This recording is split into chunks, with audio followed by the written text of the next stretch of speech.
Well, good morning. Welcome to another edition of Take 5.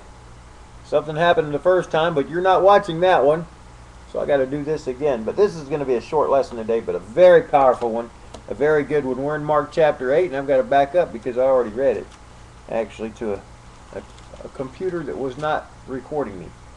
Thank you for joining me today. Mark chapter 8, verse 1. In those days,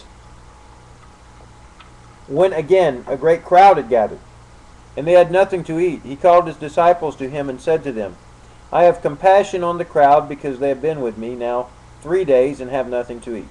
And if I send them away hungry to their homes, they will faint on the way, and some of them have come from far away.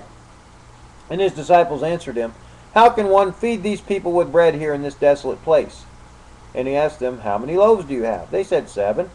And he directed the crowd to sit down on the ground, and he took the 7 loaves, and having given thanks, he broke them and gave them to his disciples to set before the people.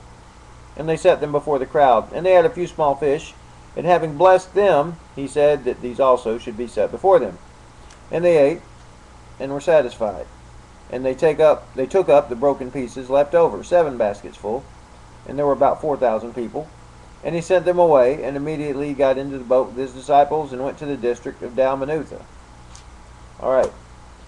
Now, I think the key word here is in verse 1 of chapter 8, again.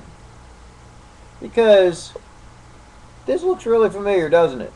If you remember back in Mark chapter 6, he fed 5,000 people with a few loaves of bread and a few fish.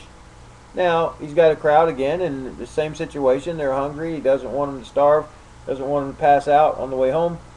So he decides to feed them. They don't have much, but they got a few loaves and a few fish. And he feeds them all, and they got plenty left over. And again, remember I said the key word is again. And here's the lesson for you.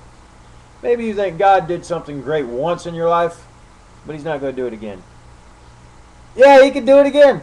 He could do the same exact thing. Whatever he did for you before, he could do the exact same thing again. Or he might tweak it a little and do almost the same exact thing, because maybe you don't need exactly the same thing, but you need close.